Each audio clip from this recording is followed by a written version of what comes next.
Deal what you said, but I think you're a nice man, so I thank you.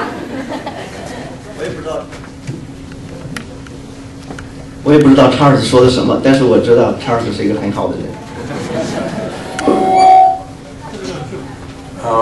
Before I get into the story, I want to invite any of you who read English.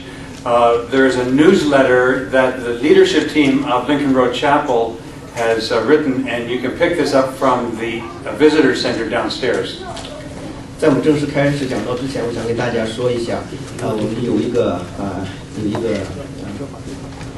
newsletter， 这是我们教会的这个长老们起草的，可能有关我们下边的教会的一些个动态、一些个重要的事情，能够读懂英文的这个弟兄姐妹请到下边那个下面 desk 那边可以领一张。So my friend Bruce Fournier was here last month, and he shared with you 2 chapters in the big story. 在上面的2周的这个讲道里边，是由我们教会的Bruce Fournier 这个牧师给我们分享了神创世的这个最初的2件事情。The first chapter is about how God created the mighty angels. 讲了2章，第一章呢是讲的是神创造了有能力的天使。And the second is how God created the wonderful world around us. 那第2章呢，第2篇呢，他讲的是神如何创造的我们周围的这个世界。When you are outside at night and you look up and you see the beautiful stars, there is someone to say thank you to. 就像在晚上你看到天空的这个众多的繁星的时候，你知道有一个人你要感谢，And the 有 same 一位 is 你要感谢的。And the same is true for the mountains and the rivers and the animals, all that we see around us. 还有自然界里面的大山、河流以及众多的生物，我们都要感谢他。Even when we hold a little baby in our arms, we know the mother and father created the baby, but we know that there is a God who gave them the power to give life. 以及我们每个人，我们每个家庭都有的孩子，我们知道孩子是由父母来的，但是我们知道是神所赐给我们的。And the story I want to share with you today is a story I learned as a little boy. 今天我想跟大家分享的呢信息呢，是我从很小的时候就知道的。And my father learned it as a little boy.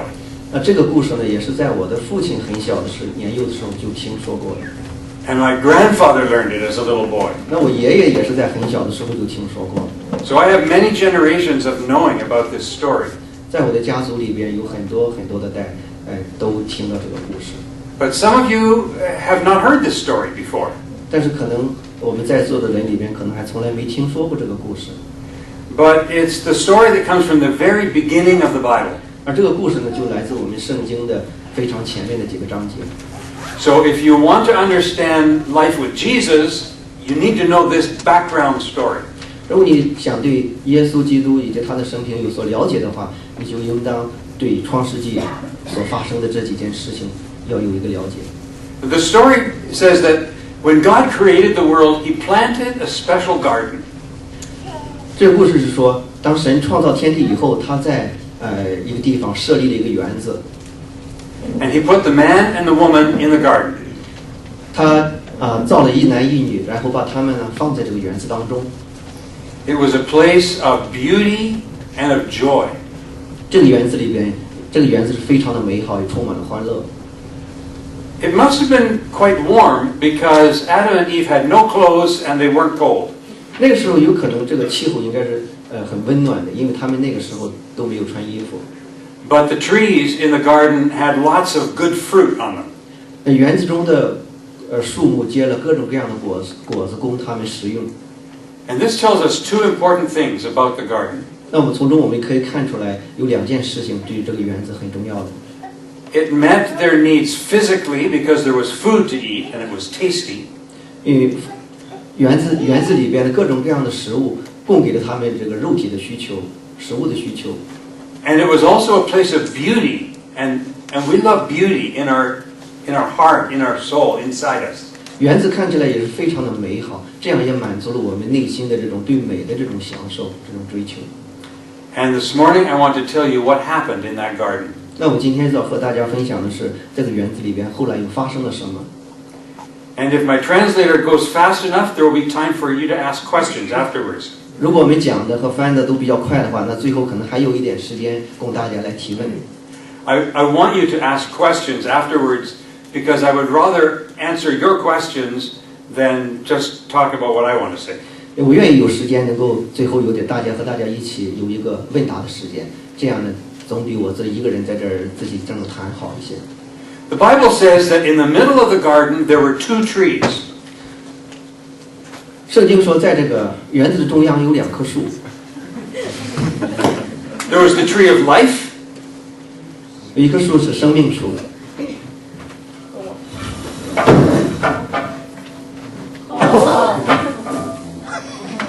and Peggy fixed this up beautifully for me earlier. There was the tree of death. 还有一棵树是带来死亡的树。 Actually, it was called the tree of the knowledge of good and evil. 而圣经以这棵树的名字叫分别善恶树。 God told them that they could eat the fruit of all of the trees except this tree. 神对他们说：“你可以吃园中所有树上的果子，但不要吃这个树上的果子。 It would be like poison to them. 这个树上的果子对他们是有非常毒的毒性。” He said, when you eat this tree, you will die. 他给他们明确的说：“你吃这个树的果子的时候，你就要死。” So the man and the woman had lots to do and lots to eat, and they had good work to do in the garden, looking after the garden. 这个男人和这个女人在这个园子里边有很多的事务要做，也要这个管理这个园子、看守，并且也有很多的充足的食物。 It says they were naked and they had no shame. 他们赤身裸体那个时候，但是并不觉得羞耻， They were innocent. 因为他们都是纯洁的， There was no fear and no tension, no stress. 没有惧怕、紧张，也没有什么压力。 They enjoyed love with each other and peace with God. 他们非常的享受彼此相爱，并且和神的那种和平的关系。 And every evening, God would come and visit with them in the garden. 而到了晚间的时候，神会来和他们一同在园子里边行走。 One day, 有一天， a snake started speaking to the woman. 那条蛇开始和这个女人说话。 And the snake said, did God really say you can't eat the fruit in this tree, in this garden? 蛇说：“神岂是真说你不能吃这个园子里边的果实吗？” And Eve said, oh yes, we can eat all the fruit except that tree. 而夏娃回答他说：“我们可以吃所有的果子，但是就不能吃中间那棵树的果子。” If we eat the fruit from that tree, it will kill us. 他说：“如果我们吃那个果子的话，那果子会把我们杀死掉。” The snake said, no, you won't die. 而这个蛇说：“不会的，你不会死的。 God's lying to you. 神实际上没跟你说实话。 Something special will happen if you eat from that tree. 你如果吃那个果子的话，会有一些个事情要发生。 That tree will open your eyes. 那个果子能够使你开你的眼目， You will be like God. 你就会像神一样， You will know good and evil. 你就会分别善恶。” And the woman said, well, we already know good. So much around here is good. We love good. 这个女人想，我们已经知道什么是好的了，因为园子里边一切看都是非常好、非常美的。 But the snake said, but you don't know evil. 但是这个蛇告诉她说：“你并不知道什么是恶的， Evil is good. 恶的这是好的。” And she listened, 她听了吗？ and then she looked. And she looked and she saw the fruit was beautiful.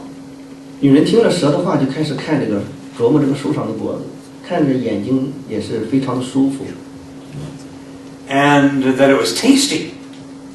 觉得恐怕味道也会很好吃。 I don't know how she knew it was tasty. Just maybe it smelled good. 不知道为什么她会想到肯定很好吃， But 或许是闻起来这个味道很好。 also she had just heard, if she eats this fruit, something good will happen to her. Her eyes will be open. 另外，他刚刚听到就是说，他如果吃这个果子的话，他的眼睛会睁开，会能看到一些很多的其他的东西。So what do you think? Should she try it?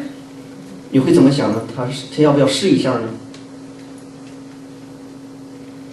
That's the question we all have to answer every day of our life.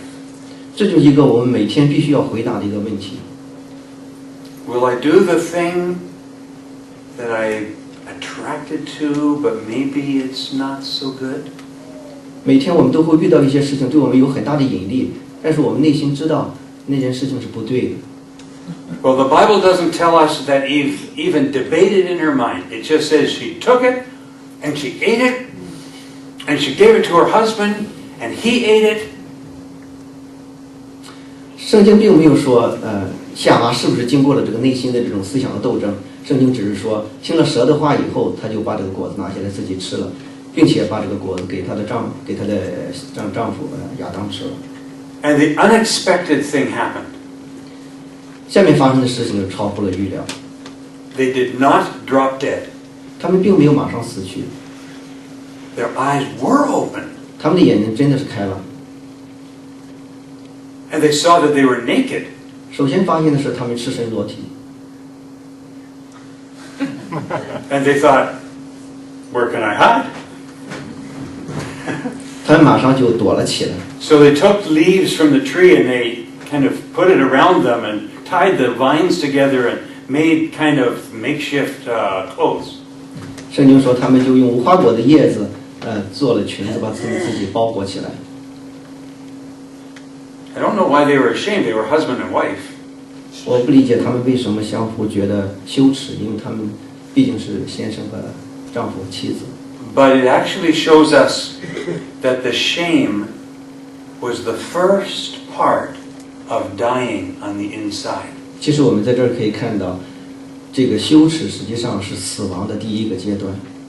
The peace in their heart turned into fear. 他们内心的安宁变成了恐惧， Their self-confidence turned into shame. 他们的那种自满，他们的自足以及自信，也变成了what is it called？ 羞耻。And then they heard the footsteps of God coming in the garden. 然后他听到了神走路的脚步声， And they were really afraid. 他们这个时候内心非常的惧怕， And so they hid in the trees. 他们就躲在了树后边。 And God called them, "Where are you?" 神就叫他们说：“你们在哪里？” Instead of running out to meet God and welcome Him, it was silent. 他们没有跑出来迎接神，而是等待的却是非常的这样一种宁静，一种寂静。 And God called, "Where are you?"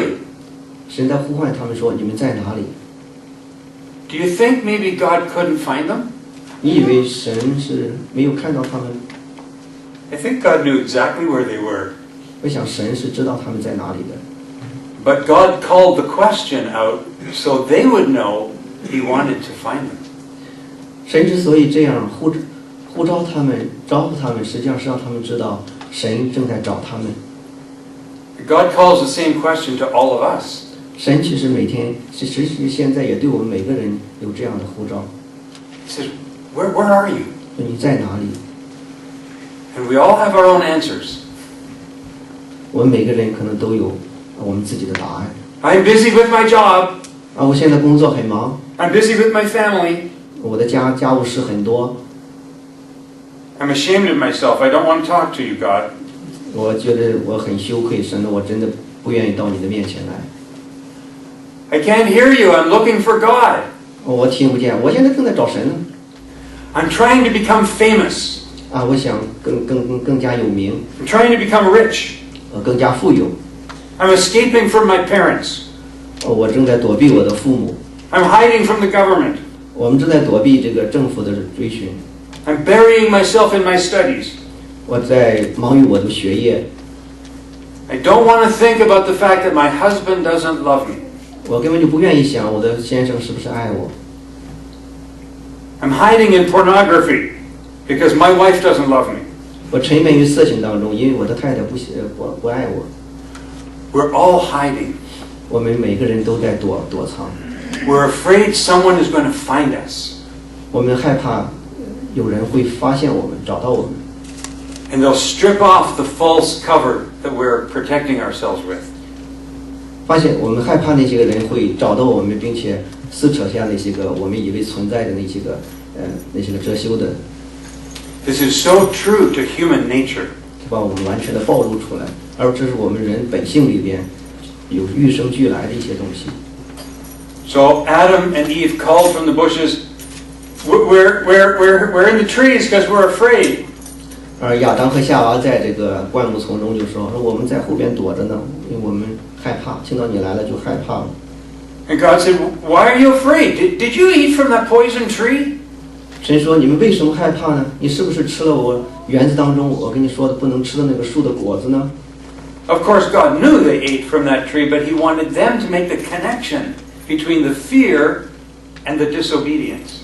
神当然知道他们吃果子的这件事情，但是通过这样的问话，神是想让他们自己认识到他们的这种惧怕和他反抗神的这种行动的之间的这个关系。 So God says, Adam, did you eat from the poison tree? 神就问亚当说亚当你是不是吃了那个树上的果子呢？ And he said, it wasn't me. It was the woman that you put here in the garden with me. She took it and she gave it to me. 亚当回答说那不是我，是你带来并且与我同居的那个女人给我的果子我就吃了。 He doesn't even say, it was my wife. 他没有说这是我的妻子， He doesn't say, it was the beautiful woman that's the love of my heart. 他也没有说是我的心中在我心中非常重要的那个这个美丽的女人。 He says, God, it's your fault. You put her with me. 他在这个地方指责神说是你带在我身边的这个女人做的。 The whole idea is that he blames somebody else instead of taking responsibility himself. 所以他想说的就是他是在指责别人造成这种结果。 So God turned to the woman and said, is this true? What have you done? 神就转向这个女人说是真的吗？你究竟做了什么呢？ She said, it wasn't me, it was the snake. 这女人也接着说这不是我，是这个蛇引诱我的。 First we do wrong, then we blame somebody else. 这个我们看到，首先我们做错了事以后，接下来我们就会来指责别人。 This is so like human nature today.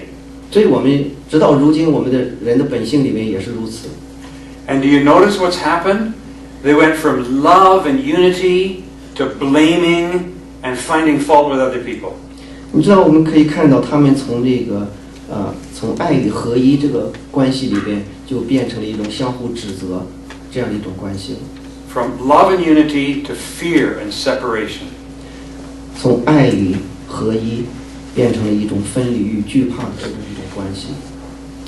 So then God spoke to the snake and said, you and your kind will crawl on your belly forever and you are going to eat dust. 神接下来对这个蛇说：“你和你的后裔将终生就是靠肚皮行走，并且吃土。 And you will be the enemy of the woman and her sons. 你将会视这个女人和她的后裔为敌。 You are going to bite at their feet. 你会伤她的脚跟， And they are going to stomp on your head. 而他们将会打碎你的头。” But God's heart was broken because the man and the woman had sinned and disobeyed him. 因着人的犯罪和悖逆，神的心碎了。 And God always does what is right. 而神所做的总是对的。 God didn't just pretend it didn't happen. 神并没有假装这一切没有发生过， He confronted them with their sin. 他是直面他们这个人所犯的罪， And he told them what was going to happen.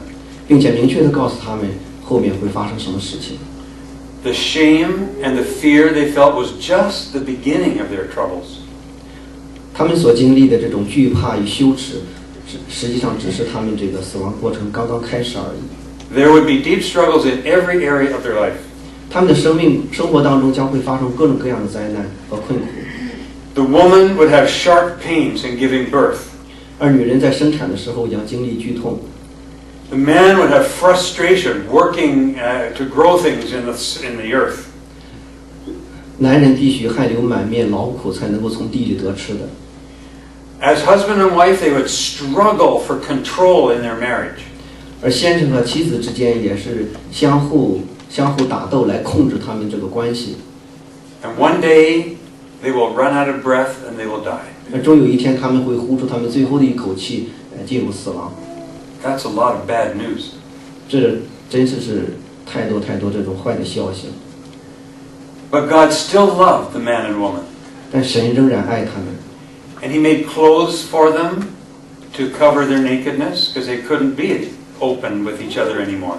神为他们用皮子做了衣服来遮盖他们。 And He made them leave the garden.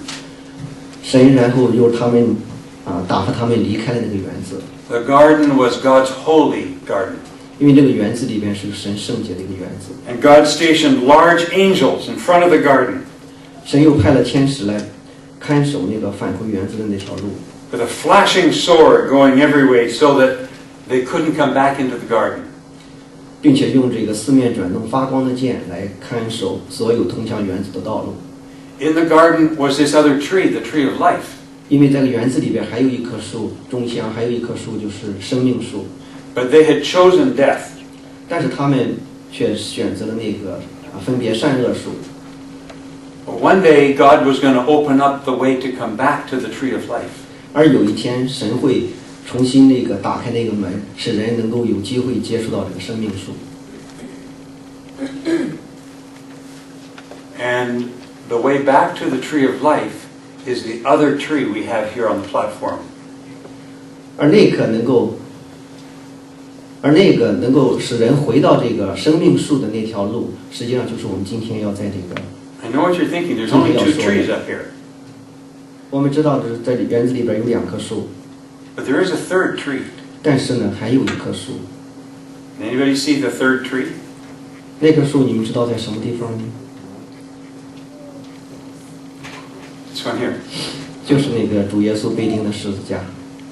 The story of Jesus is about a tree. The cross is made of wood like a tree because it's at that tree where Jesus took care of what we did wrong at this tree.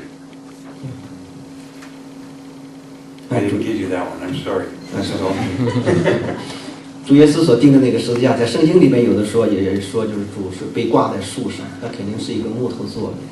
这样就是主通过被钉十字架就担当了我们通过吃那个分别善恶树所犯的一切的罪过。 But the story of Jesus comes much later in the big story of God. 当然，这个主耶稣的故事是在很后的这个时期发生的。 So we've come to the end of Genesis chapter 3, which is this story of the Garden of Eden. And now I want to ask you your questions. 到这里，我们基本上就把创世纪第3章就讲完了。那现在我想问几个问题给大家。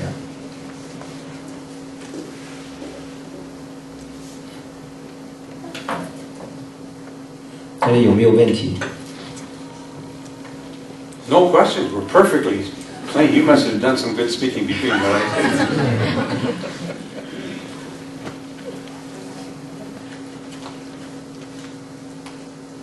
You must have some questions. I have 100 questions on this story. 大家肯定有一些个问题，因为我自己就有好多问题在这里。为什么上帝知道他们会吃那个果子，还要把那个树放在那里？ Why God planted a tree there? Also, He knows they are gonna eat it. Ah, a good question. Good 很好的 question. 问题。 If we think about the meaning of the tree, it is about choice. 实际上，这个树的这个意义，实际上是表明了人的一种选择。 And God made us with the capacity to choose right and wrong. 而神造的这种人呢，是有这种选择的权利，可以选择好的或者选择不好的。 So the tree is just a way to show us about choices that we always have to make. 这个树在那个地方，只是表明了我们可以选择这种选择一直是在那个地方的。 It's about every kind of decision that we make every day. 就像我们每天生活当中要做出很多的必须要做的很多选择一样。You know, God could have made us without choice, 谁也可以做的人就是完全顺服他的， just have instinct like animals. 没有任何的选择，而只是靠这种本能反应的。比方说，就像我们看到这种动物。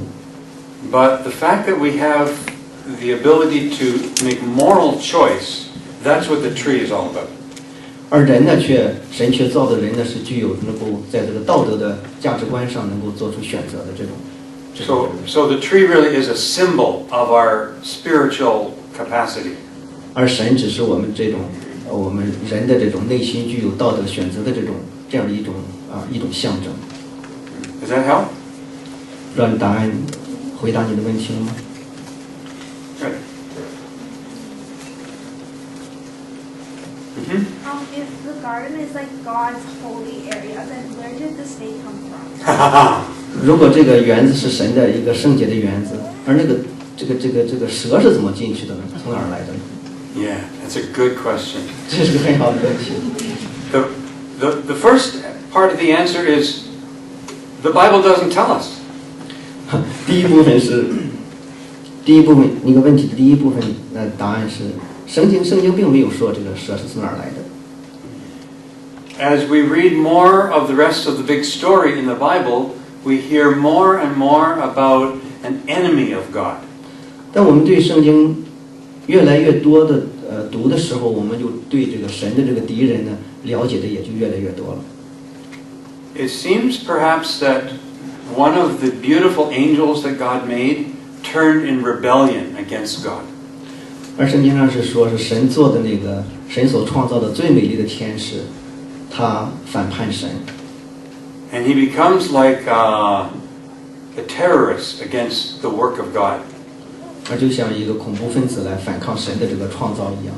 But a very underground, very subtle terrorist. 而他是这一切都是一个很隐蔽的这么一种。 He works to seduce our hearts away from God. 他是通过来引诱，就是诱惑我们的心，来使我们偏离神的。 Wherever there's something beautiful, he tries to twist it and make it selfish. 无论什么是非常美的事情，他总是会能够把它扭曲，然后把它放在我们的心里边。 He tries to undermine all of God's good work in the world. 他总是想破坏神所有的在这个世界上的工作。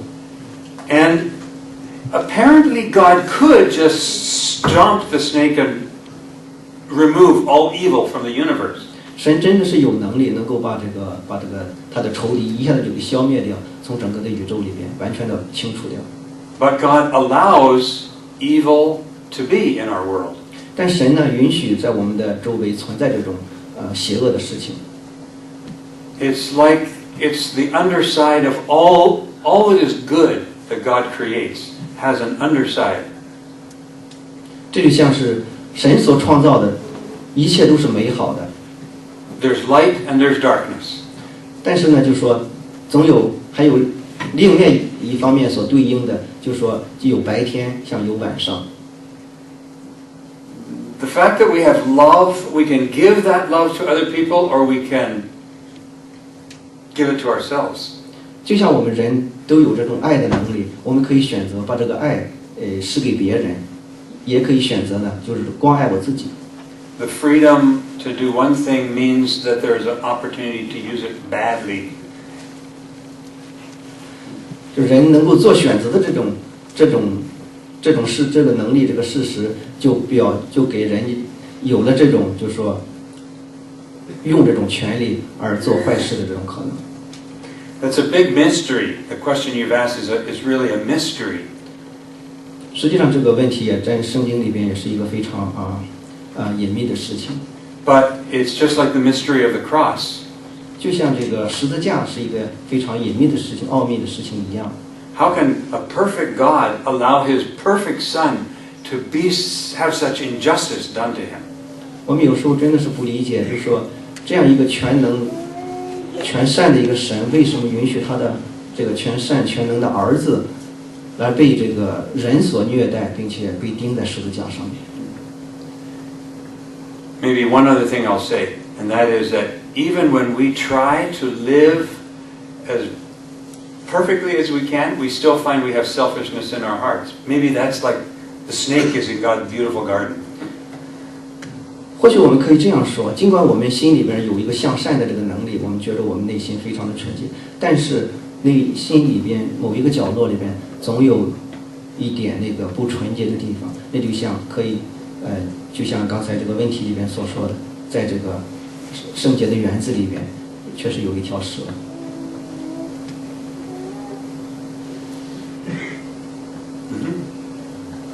是中文吗？可以。如果我想问那个树，智慧树那个智慧是以神的标准还是以人的标准？如果是以神的标准，为什么我们还经常是会做很多错的事，就很多 evil 的事情？如果我们知道什么是对，什么是错。I try to. Actually, I can say it in English again. If the tree of knowledge is the standard of God's knowledge, and then if Adam and Eve has eaten the fruit, then we know what is good and bad. How come, we do not actually do the good stuff if we know that's the God's standard, what's good and bad? That's another very good question. When we know the good thing to do, why do we do the bad thing? 这是一个很好的一个问题，就是说我们人明明知道哪些事情是好的，但是我们却行出来，却是专门做那个坏的事情。It's that's part of the brokenness of our hearts when we know the right thing to do, but we don't do it. 这是实际上表明了我们人的这种堕落以后的所处的这么一种心境。我们知道何为善，但是我们却行不出来。I think that's part of the death that happened. 我想这可能也是有关死亡的一部分。It's a kind of moral paralysis that happens. What is paralysis? Paralysis. Like something in our heart becomes paralyzed, so we can't do the thing we know we should do. OK， 就像在这个道德选择的时候，就像我们在选择过程好像发生了一部分瘫痪，就是说知道我们的心、我们的脑子想做那个，但是我们的肢体却动不了。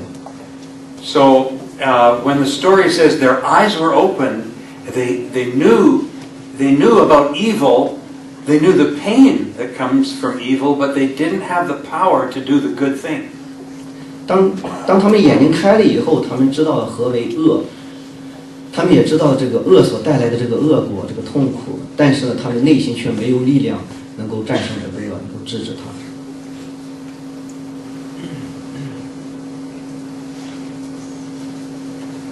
Does that help a little bit? Yeah. Okay. One more question? 这个禁果是不是智慧果？ It is a fruit of wisdom. Sorry? Is this the fruit of wisdom? No, it's not the fruit of wisdom.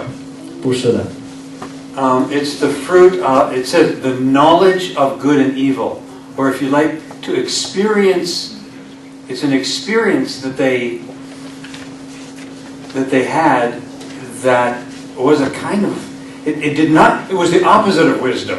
The serpent promises it will be wisdom. The snake said, you'll be wise. No, they came to some experience of evil, but it didn't make them wise.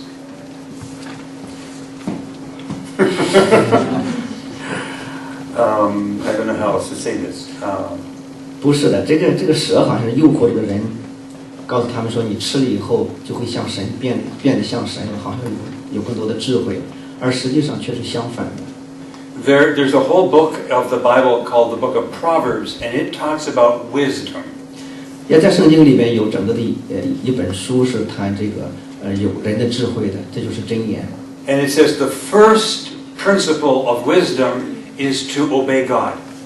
而上面说的很明确，就是说知识的人有知识的这个第一个原则是顺服神， To trust God. 信靠神。And what they did in the disobedience was they decided we're not trusting God anymore. We're going to trust our our own selves. 而在伊甸园里边，亚当和夏娃他却不再信靠神，不再这个他们就而靠自己而去。 That makes you proud, but not wise. 这个行动本身可能让他们自己觉得很骄傲，但是呢，肯定是不是有智慧的。 Any other questions? 还有没有问题 We got one more. ？Please. 就是亚当夏娃在吃那个果子之前，他们就已经决定背叛神了。那个时候，神是不是就已经犯罪了？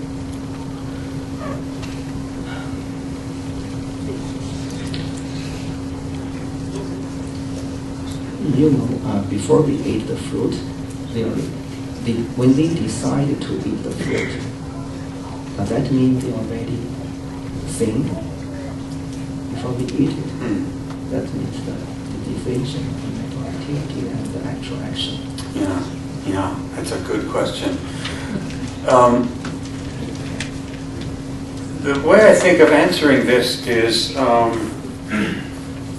there is a statement in the New Testament, I think I wrote this down, Yeah. that talks about a process that comes with temptation. 在新约圣经里面，实际上说了这个有关这个人被诱惑的这个过程。 It says, when we are tempted, we are pulled away by a strong desire. 这实际上是在雅各书第1章是这样说的。但个人被探测被试探，乃是被自己的私欲牵引诱惑的。 We are tempted when our evil desires master us. 当我们受诱惑的时候，实际上是我们内心的那种恶战胜了我们。 And then we conceive sin. He uses it like a pregnancy metaphor. We conceive sin. We can imagine the benefits, but before we know it, we do the wrong thing. 圣经上接下来说，私欲既怀了胎，就生出罪来；罪既长成，就生出死来。 That we conceive sin and we deliver death. 就像这个妇人怀孕一样，她有了这个过程以后，慢慢孩子长大，这个孩子就是死亡。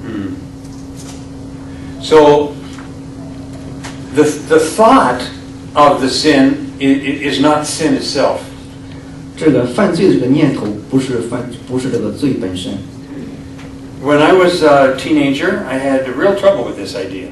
在我年轻的时候，这个东西，这个问题也困扰我很久。 The thought would come into my head. As a teenager, you know, thoughts about sex, they come into your head. 当我年轻的时候，当然你都知道的这种有关性的这种思想，无时的经常的进入我们的头脑当中。 And I thought, oh, I've sinned again. 那时候我就会说，哎呀，我又犯罪了。 And I learned that the thought is not sin. 后来我慢慢学到，这种思想本身不是我们那个犯罪的那个行动。 And we know that because Jesus was tempted just like us. 我们知道，耶稣也像我们一样，经受了各种的试探。 That means the thought came into Jesus' mind to do the wrong thing. 也说这几个犯罪这个念头也曾经进入了主耶稣的头脑当中。 But the sin comes when you act on that thought. 但是什么时候变成罪呢？就是进入你头脑的这种意念、这种想法，被你实行了出来。 And I heard this little proverb that helped me. 我其实在这个有种好像是这个箴言这样帮助我理解这个事情。 You can't stop the birds from flying over your head, 你不能阻止这个鸟飞过你的头顶， but you can stop them from building a nest in your hair. 但是你可以不让这个鸟在你头上做窝、做巢。 Yeah. So that helped me to understand that the thought in my mind about doing something wrong, that's not the wrong. The wrong thing is keeping it in my mind, playing with the idea, then moving ahead and doing it. 刚才说的这个智慧的话语，其实帮助我理解了这个过程，就是说，犯罪的念头在我的心里面，这样本身不是一个犯罪的事实，而是当我自己顺从了这种念头，把它行出来的时候，我就犯罪了。And I think that's the main idea in this story is the problem of temptation and the problem of disobeying God. 其实这个我们可以看到，这个故事所讲的就是一个主要的思想，就是说人受诱惑，然后顺从这种诱惑来反叛神的这样一个过程。So I would like to finish by praying for all of us because we all face temptations every day. 我愿最后一祷告结束我们今天的讲道，因为我们每个人在生活当中天天都有这种试探。Okay? My question first. 我不同意你刚才所说的，就是说，如果你头脑中有这个意念的话，就不是犯罪，要做出来才算犯罪。但是耶稣不是说过，如果你和一个女人，在心中和她犯罪，你就是已经犯罪了。I quite don't understand, don't agree with you that the mind, the idea getting to the mind is not the sin itself. Don't you remember Jesus said, when the man look a woman lustfully, and that's the sin. That's a good distinction between the two. When I was a teenager, I had a problem with that very thing. I would see a beautiful woman, I would think, oh, she has breasts. Oh, I've sinned, because I thought of that. Then I realized the problem is not that I noticed something and the thought flashed into my head. It's do I play with that thought in my mind? That's when it becomes lust. See, God has put desires in our heart, an instinct, a natural ability to notice things. That's God-given. The bad thing, that's the tree. But the bad thing is to play with that. If in my mind I play in my mind, imagine I take the clothes off this beautiful girl. In my mind I start doing that. Then I'm using her instead of seeing the beauty that God put in her. So it's still all going on in the mind, yeah. And Jesus is right. You don't just have to go and sleep with the person to commit sin. You can commit sin by imaginatively doing it in your head. I just want to distinguish between the thought coming and the thought being welcomed and entertained. Does that help? Sorry, you can translate all that. 我想大体翻译一下，就是说，其实这两者还是有点区别的。因为神造了人本身有眼睛，他就能够直接的看到世上这一切东西，能够直观的反映到你的脑子里面去。而主耶稣所说的那个看到女人就动了淫念，这个地方强调的一点呢，就是说人看到这种外在的这种事物以后，就反复的在脑子里边想一些个淫乱的一种想法，不断的就是进行下去。人犯罪不一定完全就是实施出来那种行为的犯罪，在脑子里边他可以有那种就像我们现在网络上经常说那种意淫，就是脑子里边的犯罪，就是想象的怎么脱去他的衣服，怎么做下面这些事情。那这就是一个主耶稣所强调的那种犯罪的过程，而和我们肉眼直接看到外在的一些东西，美好的一些东西，或者是一个客观存在，这本身不是一个犯罪。Thank you for listening, and I would like to pray for you now. 谢谢大家，今天早上我们大家在一起，我们最后以祷告来结束。Father, we thank you so much for giving us the gift of moral choice. 这是我们感谢你能够赐给我们这样一种道德选择的这种。